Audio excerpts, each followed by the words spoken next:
I started off, I had less than zero. I was trying to pay off my student loans. I was 25,000 in debt, which back in those days seemed like an insurmountable amount of money. And so I have to be very resourceful and creative. And so I'm going to be teaching, creative financing and how to get deals done, even if you don't have a lot of cash, even if your credit sucks.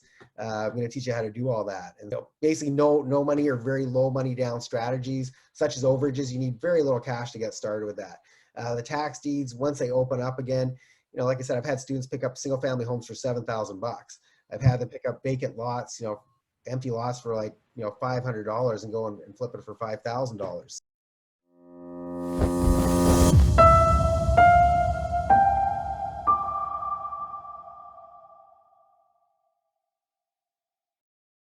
So I'm not really one of those people that likes to come on and just preach and throw a bunch of stuff at you. I like to actually, I'll give you some of, my 2 cents worth as to what I see coming down the pipeline and where the biggest opportunities will be. But it's all about the people that are on here. And so happy to answer all the questions. But I will start, I'll at least give a general idea of the question I get asked the most these days. I'm on, since COVID started, I've never been on this many podcasts, summits, online events, and I keep getting asked the same question on every single one of them, and that's what is going to happen to the economy, what's going to happen with real estate.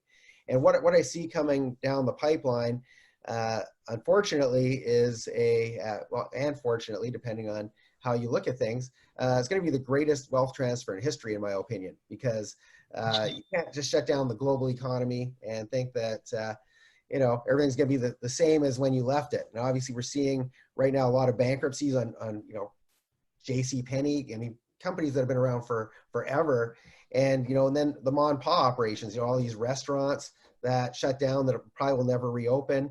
And when you have businesses shutting down, that means there's people getting laid off. When there's people getting laid off, there's people that can't afford their mortgage payments. So what we're going to see is, as I mentioned, the greatest transfer of wealth in history. And the key word there, though, is transfer. The money doesn't disappear. It's not vanishing into thin air. It's a transfer. And so when we see some people that unfortunately are going to slide down the ladder a little bit, and luckily a lot of those people, if they had the right mindset to get there in the first place, they'll rebuild. Might take a little bit of time, but they'll rebuild. But that money is getting transferred to somewhere else. And where that is getting transferred to depends on you. You could be the recipient of that. And to me, the best way to do that is to look for where the main opportunities are going to be. And so number one, obviously pre-foreclosures. Right now there's a moratorium, which is being lifted in some places, but still going on in others. And the banks can't foreclose on people, which I'm glad. I'd hate to see people being kicked out in the streets in the middle of a pandemic. That would be really, really bad, for lack of a much better word than that. So we're gonna have a lot of people in trouble. And back in 2007, back when the big recession especially hit the United States, but worldwide, but mostly the US, I had set up a company called Foreclosure Fixers. And Scott, I'm sure a lot of people that are listening right now are sending out or have sent out postcards. We buy homes, we buy ugly homes, we'll pay cash for your home. And that works. If you send out enough of those, that works. But the people receiving them a lot of times are, especially if they're in a bad situation, they're not opening their mail. They're not looking at anything. They're depressed. They're stressed. They're freaking out. And so back in 2007, I actually created a company called Foreclosure Fixers, and I actually sent out marketing that basically said, hey, we can help stop the foreclosure. And so I came at it from a very different angle, took the time to learn the foreclosure laws. And a lot of the people that back in those days, I sat across the table from them. If I did it again, I would definitely automate it and use technology and hire a team. But back then, quite often, I would sit across the table from somebody who was in really big trouble, losing their home. And I would take the time to sit there and explain to them how they could either slow down or stop the foreclosure process. And a lot of these people, their understanding was that, somebody was going to come into their home at 2 a.m, kick them and their kids out on the street, throw all their furniture on the front lawn. And that's what they thought was going to happen. And they were just like going crazy because they didn't know when this was going to happen, and they were living in fear. And so I would sit across the table from them and say, listen, the foreclosure is a legal process. Nobody's kicking you out in the middle of the night. You're going to get a statement of claim in the mail from a lawyer, basically saying, hey, you've got a court date. Most people never go to their court date because they don't feel like they have any, what's my defense? I'm not paying my mortgage. And so I basically would explain to them that if you actually show up in court, the judges haven't seen anybody else except for lawyers for the banks. If you actually show up and say, listen, I would love to pay my mortgage, but I'm out of work right now. I'm trying to fix that. Can we make some sort of arrangement? The judges are going to be very sympathetic.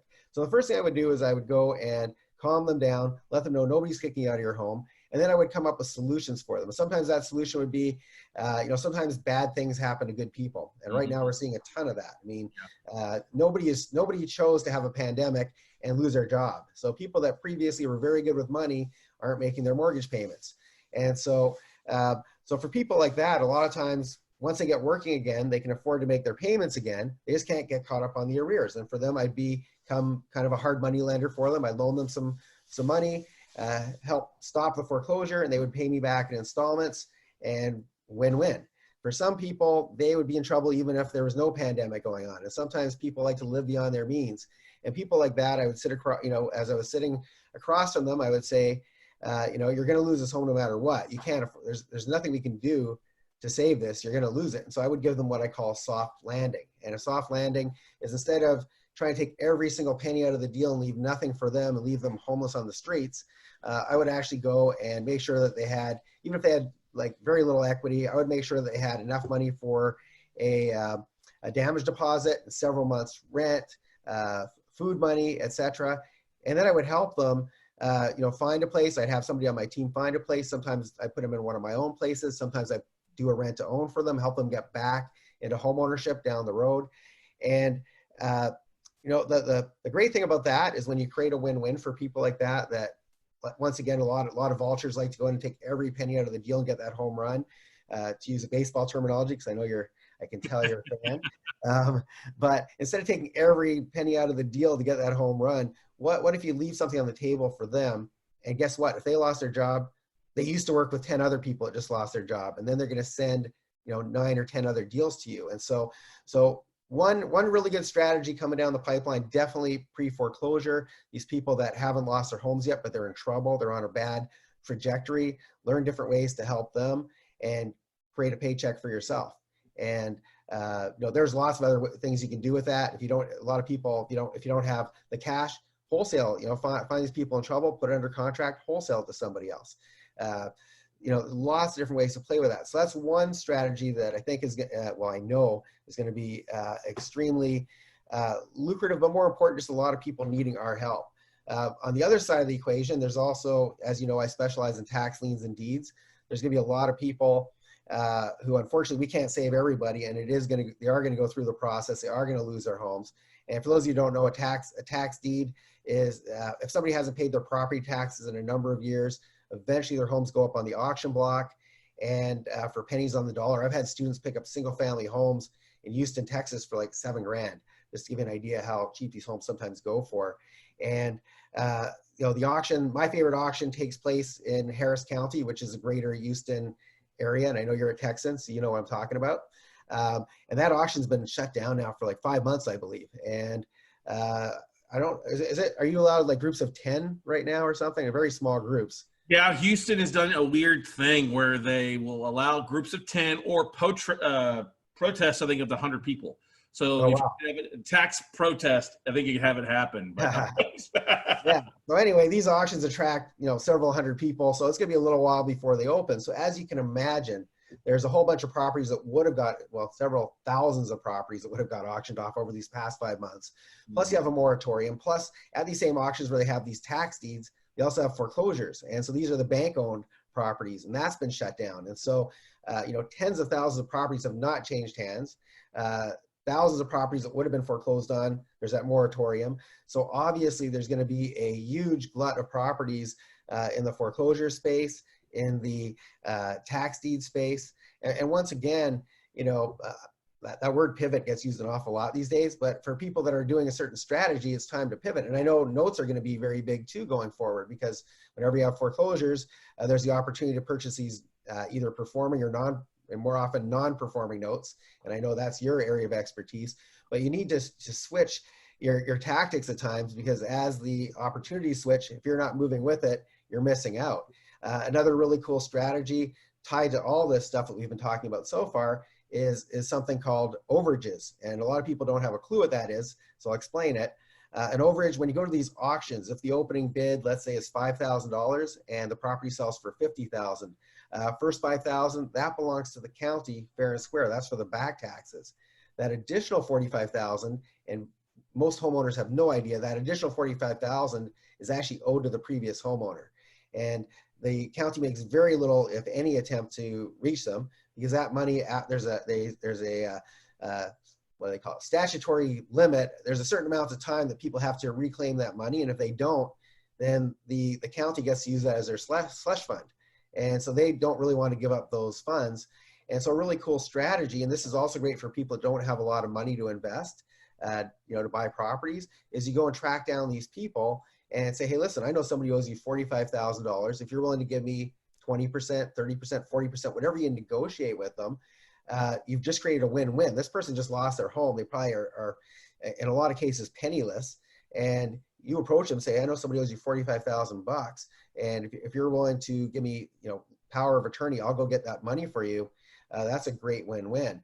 And so I call that, and I call that the trifecta, because you can do three things with the same list. Every month there's a list of people that are going to lose their homes at the auction. You get that a month in advance. So first you do the pre-foreclosure thing. You try to track them down and try to create a win-win for them before they lose their home. If unfortunately you can't do that and they do lose their home, then you go to the auction and bid there. And then whether you win or lose at the auction, then you try to track down these people that their home sold for more than the opening bid, and try to reunite them with money that's owed to them. And so you can do three different strategies off of one list of properties. And so, to me, these are things that, are going to be huge money centers, huge potential to help people, especially with the first and third part, the pre-foreclosure and the overage. Once they've lost the home, you're actually helping the county, because the county, they need that money to keep their schools open, if schools are going to ever open, and keep that, to keep the police force and their fire department going. And so you're creating win-win in all three of those, but with the first and third, you're actually helping the homeowner, which I particularly like. So I'm going to open this up. I can keep going on strategies, but I'd love to take some questions. Yeah, guys. So if you're watching this live, I am monitoring the Facebook Live, and then also here we got a couple of comments. And Montrese says, "Hey, what's up, Mike and Scott?" Steve says, "Hey, is that picture 30-year-olds?" I'm like, "No, it's just pre-COVID haircut. Come on now, all right, a little bit there." Maybe you're talking about me. I don't know. It's weird. It's weird when people say Mike's been in real estate for 30 years, because I feel like a kid still. So I don't know. I think that officially makes me old. So I don't know what happened. Don't tell anybody, and it won't feel that way, is the way I always say about it. But, that's the thing is, you said something really relevant there at the very beginning about how a lot of people will talk about mailing out postcards on a regular basis, how borrowers aren't really checking their mail or refusing to go get to the mailbox because they knew there's all these demand letters and things like that in there for you. Let's talk a little about that, because I think that's one of the big things. When I was first a brand new investor, was like, oh, hey, send out postcards or yellow letters or notices to all these foreclosure lists. And when I get a few phone calls and go talk with, there'd be a stack like a foot tall in those houses, right? Exactly. And that's why my marketing worked a lot better, because, these people are getting stuff. It's all, letters from lawyers and banks, and it's all negative stuff that they don't want to open. And they know the things that, the postcards that say we buy homes, they know it's from people that, they perceive as being vultures that are kind of, taking advantage of them while they're down. And so when they receive something in the mail saying, hey, I can help you stop the foreclosure, that got a lot more response. And I did take the time to learn the foreclosure laws. So my goal wasn't to go steal their home, it was to create a solution that worked for them. And if it happened to make me a paycheck too, that was great. But even if it didn't, there were a lot of times where I would just give them advice. I couldn't really, they didn't want to, do the different options I had for them, and that was fine. But quite often they sent their friends. And but one of the things that I did that was different, I always encourage people to be creative. And instead of doing what everybody else is doing, just be, making a little tweak. And like with that marketing. But another thing that I did is, well, guess what? When there's people in trouble because they can't make their payment, who else is in trouble? The banks are in trouble.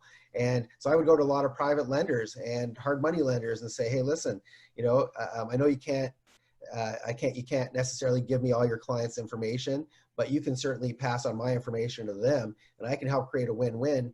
to help save your mortgage. And so I helped a lot of banks too. So instead of going after one client individually, I sometimes had lenders that, mailing out to like 100 different people for me, and going at it from a different direction. And so always think of who's got access to the people that you want to get to, and instead of trying to go after the people, go after the people that have access to the people. If that makes sense. I love that. I love it because that's the two things. One is the mindset, hey, let's help you, versus, hey, help me. Let me be the big bad investor, which everybody thinks of real estate investors just above attorneys for the most part when it comes to Exactly. You know what I mean? But that's the point is, hey, let me come up with a solution like you just said. Hey, let me try to help you. Got a couple options for you. You need to know your rights. Let's all face it. The banks really aren't going to tell the distressed borrowers all their options to drag out of foreclosure. We get a question here from Rob. Rob asking us, where can we find a list of the overages? What part of the county? Is there a specific, section or county office that handles the overages? Yeah, because the counties don't really want people to claim this money, they quite often make it very difficult. And each county does it differently. There's not any one. I wish I could give you one source where you just go and get all that information. Quite often they make it difficult. And some places aren't bad. Like if you go to Georgia, some of that, for example, a lot of that stuff is online. But in other places, it's like you got to make phone calls, and then they will give you the runaround to try and get that. And so it really depends on what county, but some of it is actually online. So I would start just by, Googling, overages. Sometimes it's called surplus funds. I would Google and find different counties. Some of them do have it online, especially Georgia is one of the better ones. There's not any one place that you become a detective. When you're doing overages, your job is to become a detective, because not only do you have to track down these lists, but you also have to track down these people, because quite often they obviously aren't living at that address that used to be on file. And so quite often you might need a skip tracer to help you, get more of them. But the great thing about that strategy is once you get a little bit of traction with it, one, it's a great win-win where you're helping people that had no idea this money was coming to them. And two, it's very profitable. Like one of my friends that's all they do is overages. The lowest paycheck so far is like $21,000 doing this. And so that's the beauty of it. It can be very lucrative. But right now it's a little bit tricky because a lot of courthouses are shut down, and same with obviously the auctions. A lot of auctions are shut down. And so it's a great time to take the time to learn and see how it's all done, so that when things open up, you'll be ready, as opposed to the people that, when everything opens up, then they'll start doing their training. The counties with that particular strategy do not make it easy to find. Yeah, Lan has a question. Can we buy the list of the taxes? Who will sell it? It's like you just said there, each county is different. Each state's different when it depends on who files it. Like in Texas, you can often, Texas doesn't list doesn't publicize the notice of default list, but they do the tax foreclosure list that comes out. And it's a fast 21-day prior to aspect of things here in Texas a little bit. So going and looking who's the pending tax sales, and that, on a month by month basis, where in some counties it's once a quarter, some other areas of the country it's once a year. So pick up the phone, call probably the tax office of each area you're looking to, and ask them individually. Sometimes they'll sell it. Sometimes it's just a list that you can download off the website too. But there are some like list services, depending on the county by county, because most of the counties have to publicize this in some sort of fashion that there's a foreclosure. So they may even have in some counties would actually have a periodical. There may be a listing in the local newspaper where it's at. So it's different, like Mike said, on a county by county, state by state level for the most part out there. Yeah, and that's for the overages. If you're looking for the list of properties that are going up for tax deed auction, at least in Texas, there's a law firm that deals with that. The website is called Publicans.com, Publicans.com, and they'll list all the tax sales. Right now, I'm guessing there's nothing listed there, because I don't anticipate that auction is going to open up next month, although hopefully it will. But that's normally where you would go. That's one of the sources, and it's free. Every month it's published for free, and so you can use that for pre-foreclosure and foreclosure. But what happens after the auction, unless you have somebody there that's kind of monitoring what they're selling for, that it's a different list to find out what the overages are, and that's a whole other can of worms to try and get that. Yeah, and in some counties they're pretty easy. You fill out a surplus form and send it in with proof that you're either the previous property owner. We use it in the note business where we'll say, we got to send in a copy of the assignment of mortgage and then a payoff with either a copy of the mortgage. So that helps us with that. Let me type that in there. I actually just put that in because somebody was asking where you get the list for what attorney, and that's called publicans.com. I just want to caution you though that once you have the list, doing pre-foreclosures is pretty safe. Going to the auction though, without knowing what you're doing, very, very dangerous. I have seen so many people lose a lot of money there. So you need to definitely learn how to do it properly. And there's something that actually made the news not too long ago. Somebody in Fort Lauderdale thought they bought this really beautiful villa worth like 200 and something thousand. They got it for $9,000. They were all like very excited until they found out that they didn't really get a villa. They got a 100-foot long strip of land by 1 foot that separates two villas, a useless piece of land that they now own. And they got really upset and said, oh, the county misled us and we want our money back. And there's a very, very big disclaimer on every site that I've ever seen that pertains to tax deed sales saying you're buying at your own risk. You have to do your own due diligence. Whatever you're buying is as is, where is. And so you have to be very, very careful. You don't have any recourse if you buy something that you shouldn't have bought. And there's a lot of ways to mess up. So don't just take the list, go to an auction. Pre-foreclosure, yes. If you know what you're doing, you don't really have to know what you're doing within reason. If you go to the auction though, you will lose your shirt a bit, if not the first time, the second time. So just be really careful. Yeah, you need to do your own due diligence to know exactly what you're looking for and not looking for. It is not a solution to, hey, I'm just going to wing it because I watched a webinar or listened to a podcast at all, right, Mike? Yeah, that'll lead you in a lot of trouble. And I've seen, that was minor actually compared to a lot of the things I've seen. There could be, normally when you go to these tax deed auctions, the great thing is that the whatever mortgages were on there drop off 90% of the time. 10% of the time though, they don't. And the bank will come back after you bought that property. Maybe you thought you got a smoking deal. The bank will come back and say, hey, well, we have a $300,000 mortgage on this property, cash or check? How you plan on paying for that? So you have to be very, very careful. You know what you're doing because there's so many pitfalls. But once you know what you're doing, the rewards can be great.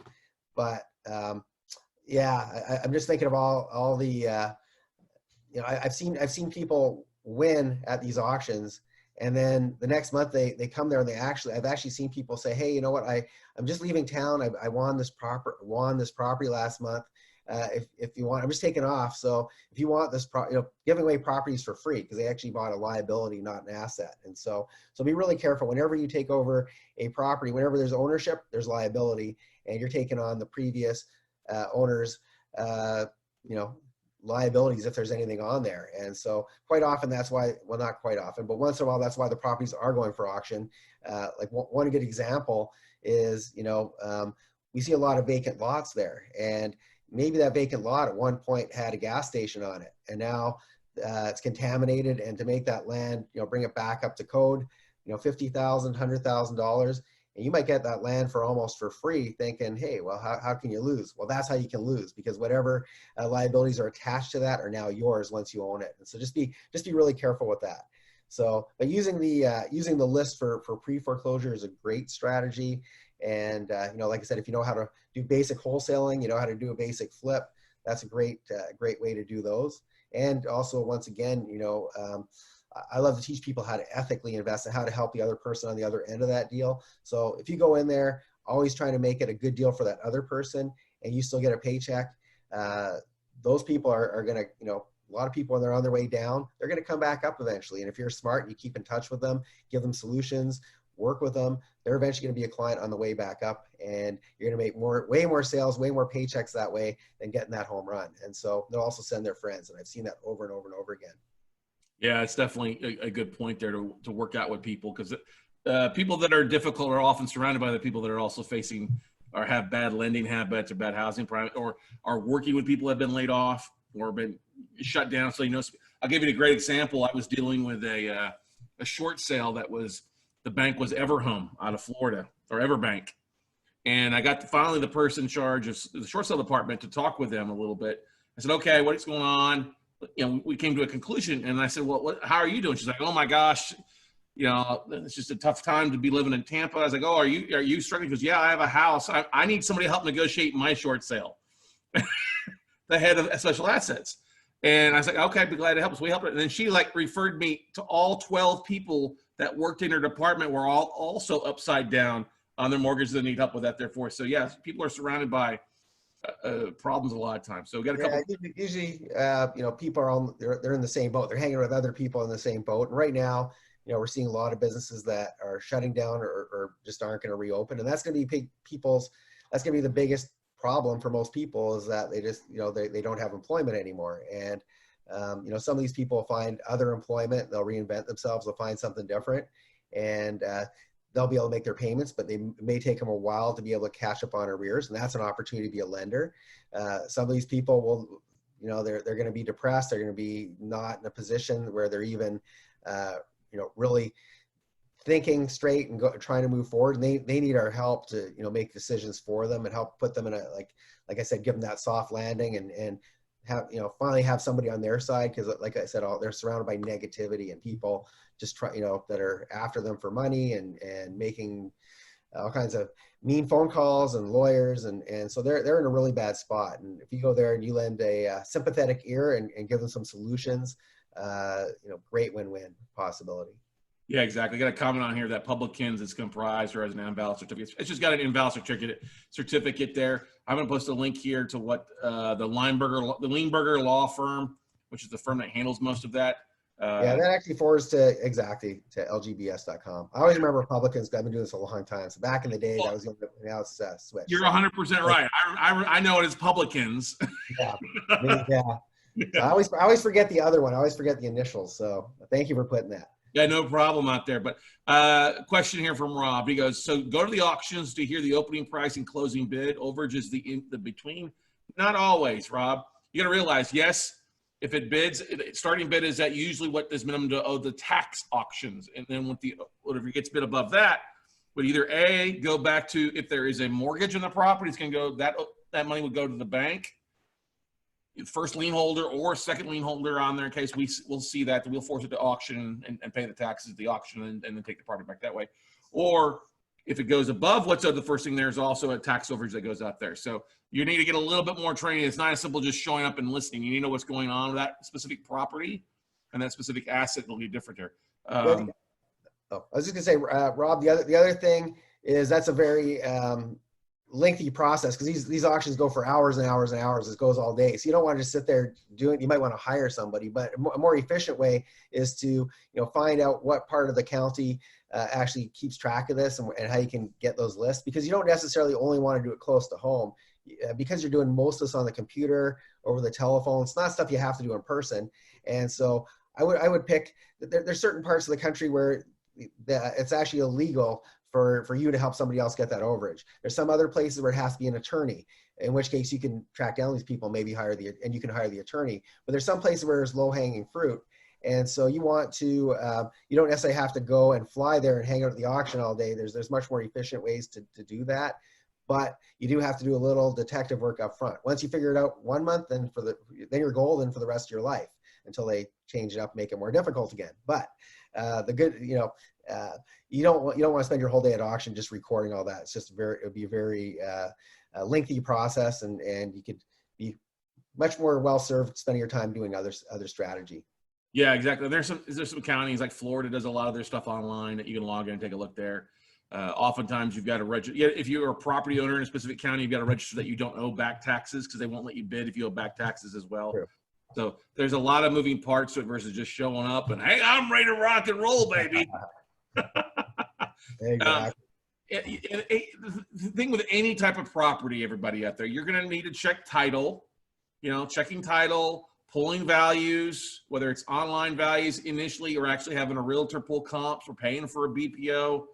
There's due diligence you got to check. There's somebody asked about, how do you check value on a property? I'm like, jump online, talk to a local agent so you have an idea to know what you're doing at, because you don't want to show up to an auction and start bidding when you don't know what the heck you're bidding on. I'll tell you another horror story. I was actually doing a training. I do 4-day trainings in Houston, not lately, obviously, but normally a couple of times a year. And my student side, during our workshop, we determined that a certain property is worth, let's say, I'm just making up numbers because I can't remember the actual numbers, but 100,000. We determined it was worth 100,000. We decided our maximum bid was probably going to be $60,000 on this property. And so we actually went to the auction. We bid up to 60,000, and then it kept going and going and going. We stopped bidding, and this property, if I remember correctly, sold for something like 120,000. It was only worth 100. And so I went up to the person who, quote unquote, won the property and said, hey, congratulations on getting the property. And, what can you tell me about it? And, what do you think it's worth? And he said, oh, well, I went on Zillow and it said it was worth like 150. So he thought he got a really good deal. So that is exactly how not to determine the value of a property. Do not go on Zillow or Redfin or Trulia. You really want to have somebody on your team, a realtor. Maybe you're paying them $10 a comp or whatever. But you don't want, if you don't get that part right, then nothing else is going to work. If you think it's worth more than it is, you're already in trouble before you start. And so really important to have really accurate information. The best way to do that is through a realtor. And if you don't have, like I said, if you don't have that part right, you're pretty much doomed before you even start. Yeah, you don't want to end up buying that 1 foot by 100 foot strip of property. Or to buy the slab where something used to stand and you went off of Zillow photos and the Zillow photos are 2 years old, that something's been demolished or burnt down. So definitely. We see that all the time. We see that. I mean, on my training, day 3 of the 4 days, day 3, we go driving around and we have a list of all the properties that in the classroom we thought looked really good on paper. And we've seen quite a few of those where they look really great in the pictures and the students were all excited. And then we get there and there's like smoldering ashes where a house used to stand. And once again, if that's what you bought, that's what you bought. You can't go back to the county and say, well, your pictures look really nice. Half the time, those employees that take the pictures, they're on an hourly wage, and they're driving as fast as they don't want to spend time. And if they say, oh, I can't find, I'm looking for 123 Main Street, I can't really see the number. That looks close enough. Half those pictures are like, to me, they're random pictures. I don't even know what they are. They don't look anything like the house half the time. And so, one of the things that drove me crazy when I was trying to figure out tax deeds, this is going back like 10 years ago, when I was trying to figure out, I took every course I could find. I read every book I could find. And the more I read and the more I tried to learn, the more confused I got. And because there's so much conflicting information, and a lot of the trainings get you excited and said, oh, and you can do this from the comfort of your own home. Well, you can do it from the comfort of your own home if you don't mind losing money.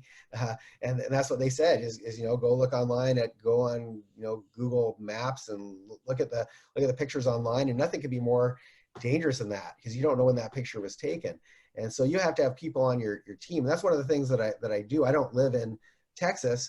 I have a team in Texas. I have people that go around and drive the properties for me. It's not me, it's somebody else. And so for my students, I give them access to my teams. So make sure you have somebody on your team. You have a realtor on your team. Make sure you have somebody who can go and videotape not just the properties, but also the streetscape, especially if it's in Houston, because there's no zoning there. So that beautiful house might be next to a brothel, next to a pawn shop. You don't know. It's crazy, right? Anything goes there. And so you need to know what the whole street looks like, the neighborhood looks like.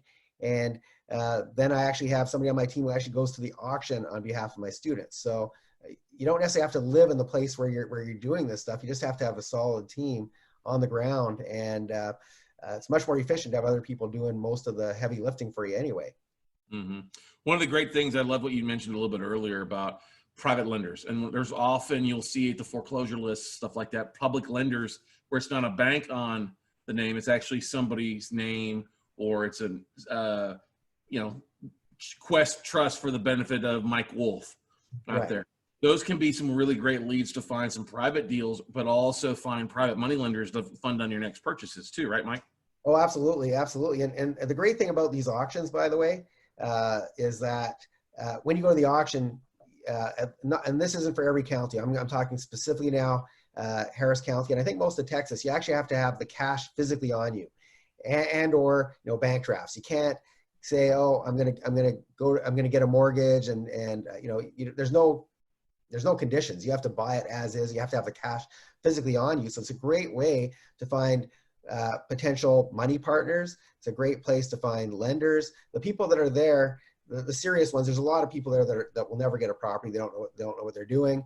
But the people that actually know what they're doing, these people usually have access to capital. If you have great deals, it's a good place to go find people that might want to team up with you. So it can be a multi-purpose sort of thing when you go to these auctions. Like I said, I have my teams go, so I don't do that anymore. But if I was going to the auctions, that's one of the things you want to keep your eyes open for. Yeah, it was one of the best things that I did as a new investor. I had an advisor coach say, go to the first Tuesday of the month, go and take a bunch of business cards and just go talk to everybody. Go meet. You never know, because there's people with like armed guards there, handcuffed, briefcases, because they're carrying cashier's checks that are basically, in 1,000, 5,000, 10,000, 20,000, 100,000 increments. Therefore, and you're like you said, they can't. Oh, let me go to the bank. I'll go file for a mortgage. You got to pay. You have to have it right there on you. You can't say, I'm going to go to the bank. I'll be right back in 10 minutes. You do that, you will be banned forever from those auctions. But the great thing about that I like about Texas is the auctions are actually done by the constables. So they all have guns, and that's probably got to be the safest place. No matter how much cash you have on you, everybody there has a gun except for me, apparently. But I feel pretty safe because there's lots of constables there. They're the actual auctioneers, which is very unusual. So. Yeah, it's definitely an interesting time, and it's good to be there. But there's usually a lot of people there. First Tuesday of the month is when it takes place here in Texas. Every other place, they'll need to check on a state-by-state or county level for you for the most part. So looking at the foreclosures, and then you talked about a couple of things, working as a leaseback with some of these borrowers out there, or even maybe taking over property subject to. You foresee those subject to strategies having an increase here in the post-COVID market? Oh, big time. And it's a great opportunity, for people that maybe don't qualify for financing to go take over other people's mortgages. The banks, I think, are going to be, they're always pretty lenient. A lot of people are worried with subject to, though, the bank's going to call it in. They almost never call it in. And especially right now, they're going to be happy to have anybody on the other end of that mortgage making a payment. So great time for that strategy. Potentially short sales coming down the pipeline, although they take forever to do. But just so many, there's so many great opportunities right now. And if there was one time in my 31 years I've been doing this that I could pick to start, it'd be right now. Like if any of you are listening in and you're kind of on the fence, we've been thinking of jumping into real estate or want to maybe, test the waters. Now's the time to test the waters. It's like, this is the best time ever in terms of opportunity to make money, help other people. And there's going to be some, like I said, these are crazy times. I don't think the auction has ever shut down in 100 and something years. I don't think these auctions have ever been shut down. So the only time I can remember not one is when the auction fell on the 4th of July. Right. And then they just move it. They just bump it. Yeah. But these are actually physically shut down. No auction in sight right now until things ease up on how many people you can get together in a room. And it's just totally crazy. And I can't even imagine how much opportunity there's going to be once this reopens, and probably less competition because a lot of people don't have the cash right now. So for people that are ready, to take action, the opportunity is going to be massive. Yeah. Now that makes me ask you, because I see a comment on here on Facebook so who do we need to learn all these strategies from? And I'm like, Mike, actually, you've got something you've put together to help people out with that, haven't you? Yeah, well, I actually normally I do live trainings, and I mean, your audience doesn't know me. Normally I travel pretty much full time. I'm a very nomadic person, and I do trainings once or twice a year. I actually take people to Houston, Texas for the tax deeds. Obviously, I'm not doing that anytime in the near future, but I'm using this downtime, though. I decided to create a training.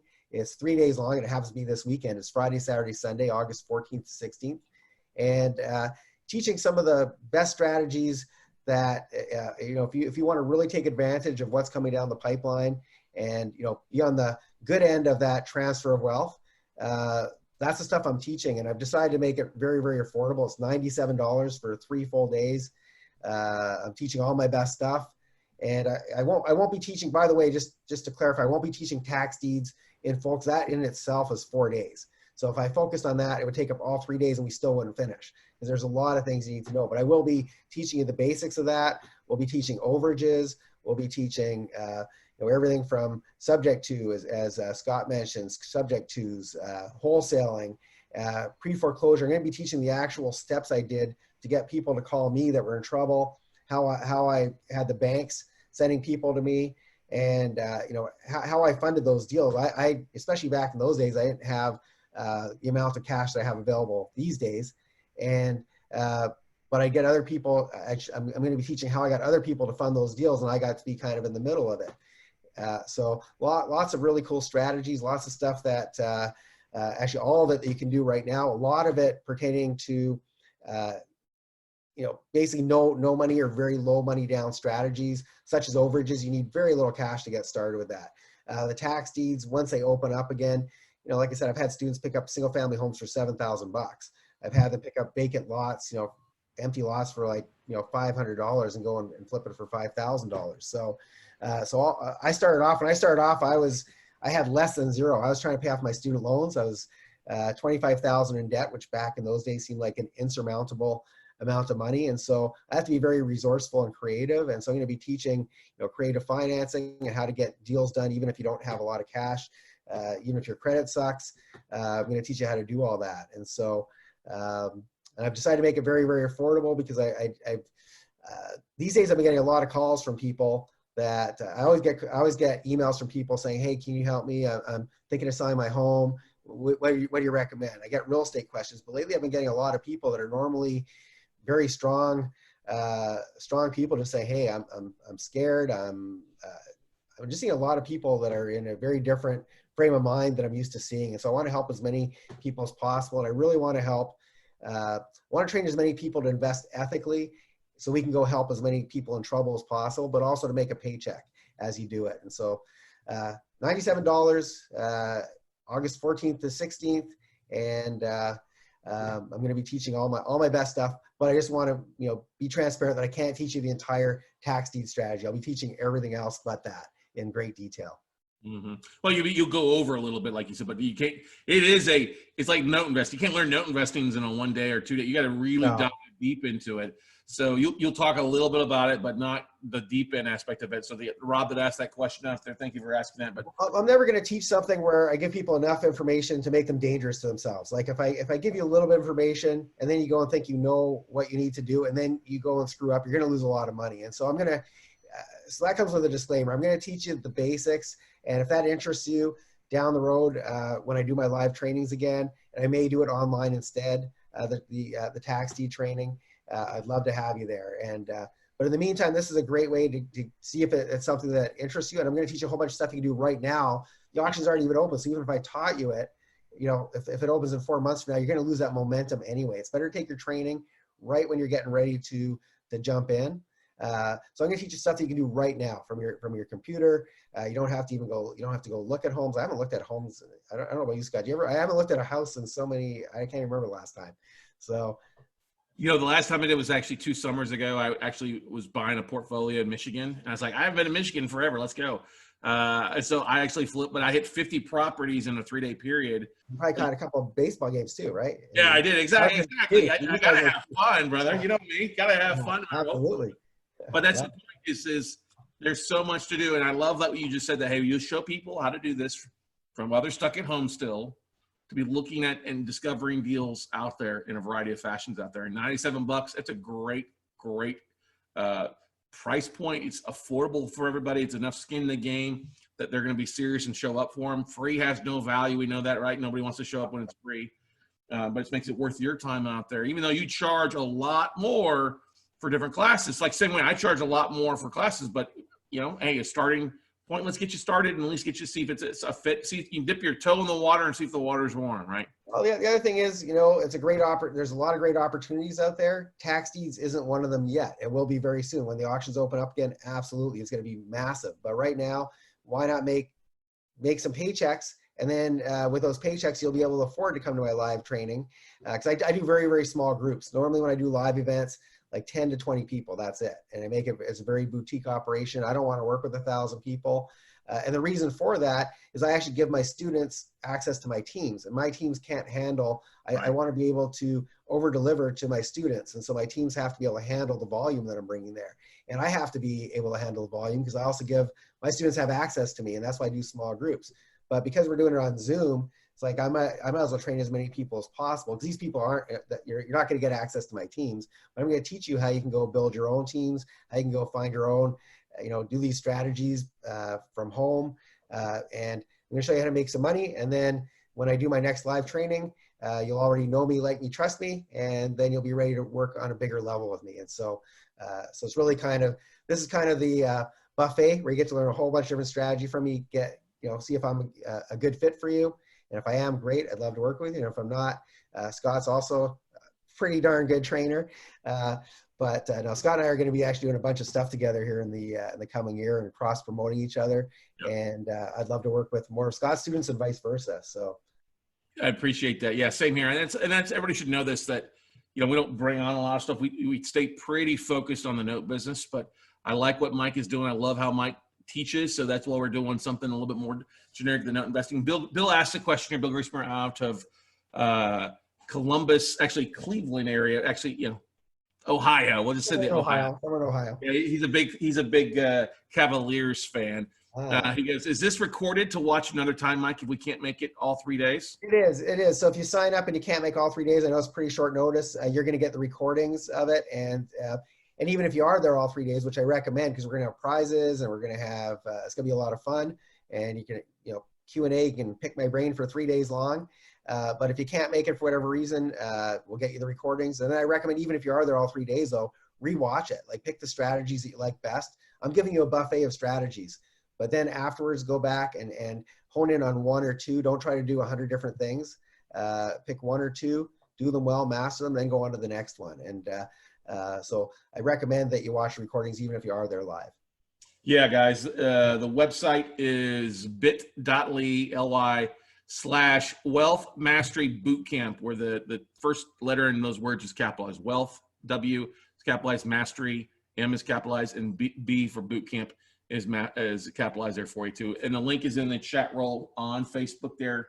If you're catching that replay, we'll make sure to put it in the description below as well. So if you're watching this on the replay, the links should be also in the email that we send out if it's not in the description for you guys. But yeah, it's this Friday, Saturday, Sunday. What times are you kicking off? So it's going to be 10 to 5 Mountain Time.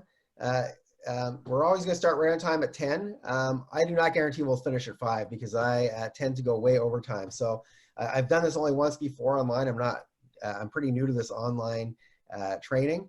And we ended up going to like 7, 8, and 9. So try to keep as much time open in the evenings as possible, because once I get started, I love teaching, and I love giving as much fire hose. That's right. So, and I want to answer each and every question. So as questions come in, I don't finish till everybody else is happy and ready or sleeping. If I see everybody like sound asleep, then I stop. So. I've got a question from somebody. Is there a manual that goes along it, or a schedule that we can see what's kind of covered subject by subject? I think if you go to that, if you click that link, and I don't know exactly where it takes you because my team builds all this, but I think it actually tells you some of the topics we're going to cover.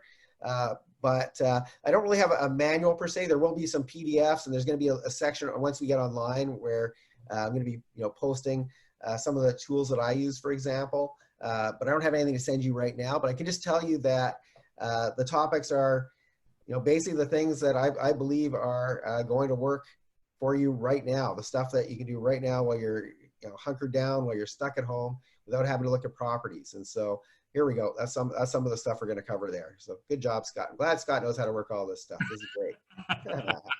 Yeah, you'll be talking about pre-foreclosures and foreclosures, wholesaling, flipping, some overages and surplus funds, turnkey real estate, multifamily, low down and no money investment strategies, and tax liens and deeds, which I love there for you. Now, I want to bring it back there. Somebody asked me a question. They're on the website here, and they see, what's it mean to create a wealth mindset? What's one of your biggest things when it comes to that, Mike? The main thing is I could give somebody all the skills, tactics, strategies, but if you have the wrong mindset, and what I mean by that, if you're watching the news and you're in a really negative frame of mind, you think the world is collapsing around you. I think the best quote ever is Henry Ford. Whether you think you can or whether you think you can't, you're right. And so if you take this information and you say, oh, the world's falling apart, why should I even start? Well, yeah, you're not going to get a result. If you see that through all this chaos, there's this amazing opportunity being created. And if you're feeling optimistic about that and you get out there and you take action, if you're using this downtime right now to educate yourself, and I know I'm preaching to the choir because they're all here on an evening, tuned in to your broadcast. So I know these are people that are like me and you, and they're lifelong learners. So if you go with the right mindset, to me right now, positivity is one of the best things you can have in a very negative environment. I think gratitude is very important. So, as you know, I normally would be traveling. I'd probably be somewhere on a beach right now. And it'd be very easy for me to say, oh, stupid COVID. Thanks to COVID, I'm stuck here. I'm stuck and I can't travel and I can't do the things I want to do. Instead, I said, well, hey, you know what? This is an opportunity for me to go and create more trainings, help more people. And then, I'm going to record all this. And then when I want to travel, whenever things open up again, I can go back to traveling, and people will be able to watch these recordings. I'll be able to help hopefully a lot of people so they can go help a lot of people. So instead I'm actually grateful, because I wouldn't have chosen this time to settle down for these, 4 months. I'd still be traveling, but instead I'm just grateful that, hey, you know what, things got quieter for me. I didn't have early morning flights to catch. I'm not running around, and it gave me an opportunity. And so, so a lot is gratitude, a lot is positivity, a lot is just your filter that you see the planet through. And we're going to talk a lot about mindset on that, because like I said, if I gave you all a strategy, but you think, oh, the world's falling apart and it's not going to work, or if you think you can't do it, I'm going to show you that when I started, 31 years ago, I was 24 years old, didn't have a clue what I was doing. And I happened to get coerced to do a real estate deal because my mortgage broker called me up. And anyway, long story, which I'll explain on the 3-day, but I got into this by mistake. I wasn't even looking to be a real estate investor. And then when I got that first paycheck, it's like, hey, I kind of like real estate investing. But up to that, I was living my parents' dream. My parents wanted me to be a lawyer. I racked up all these student loans getting my first degree, and decided, well, before I get my second degree, I want to pay it off. And I stumbled upon real estate by mistake. So people that are actually tuning in, wanting to be successful at real estate, you're already a bunch of steps ahead of me. And like I said, if you're thinking, oh, I've got no money, I had negative 25 grand. And back in like 1989, that was a lot of money. So a lot of money, yeah. So every person can do it, but you have to have the right mindset. You have to believe in yourself, and you have to be able to tune out. There's going to be a lot of naysayers around you that are say, what, you're investing in real estate? Are you crazy? There's going to be a lot of people around you that are going to try to talk you out of it. And if you let what they say, bring you down, you're not going to get a result. And so my goal is to help you to get above all that. And I'm going to teach you a lot of the things that you're going to have to deal with from external sources to be successful at this. And it's not that tough. But once you get the right mindset, it's not just real estate. You're going to succeed at everything around you will start to work better, whether it be your relationships, your health. I don't claim to be a relationship coach or a health coach, but I can tell you that when you have the right mindset, everything falls into place a lot better, because it's really your perception of the world that makes the difference. Amen to that, brother. I mean, bad things happen to everybody. You can choose to either dwell in it and wallow in that pity, oh, woe is me thing, and you're just going to attract more of that negativity. Well, I think 5 years from now, some people are going to look back at this time in history and say, I was really successful and everything was going really well, and then COVID hit. And that's going to be their story for the rest of their life, why they're not successful anymore. Then other people, including myself, I think I'm going to look back and say, hey, I wouldn't have chosen that. But during that time, I pivoted. That's a big word of the year. I pivoted and did things a little bit differently. And I reinvented, how I do things, just little tweaks, and made a really big difference. And I think everybody has the opportunity to do that. It's very easy to get caught up in the news, very easy to get, watch every single thing on Netflix. But I think if you take some of this time to learn, and like I said, I know because they're tuned into your show, so that's a good sign. But people that are doing that are lifelong learners, and they're taking this opportunity. I think 5 years from now, we're going to look back and say, in many ways, this was one of the best things that ever happened to us in a really weird kind of way. Amen to that, Mike. Amen to that. Once again, everybody, it's bit.ly/Wealth Mastery Bootcamp with a capital W, capital M, capital B, but bit.ly/Wealth Mastery Bootcamp there for $97. You can get signed up for it. It's this Friday, Saturday, Sunday from roughly 10 a.m. Mountain Central Time to 5, 6, 7 o'clock depending on when you get rocking and rolling and how interactive everybody is out there for you. And like I said, there's some handouts. You're going to be covering a couple of things. You got an Amazon expert coming on too, as well. It looks like there to talk about some of the things you can do on Amazon. Yeah, even though it's not real estate, the way we shop has definitely changed during this downtime, and we're seeing a lot of retailers, of course, going under. And the beneficiary of that is Amazon. And my buddy's been selling on Amazon for about 4 years now, and he started with $6,000. And last year he sold $1.5 million worth of products on Amazon. He's going to be teaching exactly how he does it, how he picks his products, the software he uses, like everything. He's going in, all the details. And I think that's a great business as well for people that, are thinking of other ways that maybe they want to reinvent themselves. And I've just watched him just really just crushing it out there. And so I'm bringing him as a guest speaker. And once again, it's not real estate, but I'm always willing to learn new strategies if they work. And he's just totally crushing it. And Amazon's just going to get bigger and bigger over the next few years. Yeah, one of the things is we're about to entertain into the beginning of the next year, I think, a garage sale economy again. People sell stuff off. And some of the houses I bought in with distressed or subject to deals had all this property and all this other stuff in here. So it was actually helped us to sell the stuff online through eBay or Amazon. We've actually paid houses paid for full rehabs off of what we were able to sell from the inside. Oh, absolutely. Yeah. It's a great resource. I know I do a lot of even pre-COVID, I do a lot of shopping on there, and it's just definitely the wave of the not even of the future, it's the wave of right now. And so a lot of Greg, who's my buddy who does the Amazon, he's actually spoken at my live events before, and it works really well because a lot of times, and I'm not trying not to stereotype, but quite often the husband is like, oh, I want to do tax deeds, and the wife's going, I want to get paid to go shopping. So quite often we see that happening as well. So ladies, if you want an excuse to go, to the shoe store and buy purses, this is your big chance. There you go. Or husbands, sell it to your wife. Hey, honey, let's sit through something together this weekend, and it'll be something we both can learn and add value to our lives there. Just for $97 there, everybody. Take advantage of it. Great stuff out there. And like Mike said, it is, you are recording it, so you have the replays in case you got to step out for a little bit too. From start to finish, you're going to have everything. So if you decide, if I'm going on and it's like 10 p.m. and you need to go to bed, well, you'll get the recording. You can watch it. You'll get the recordings to watch it.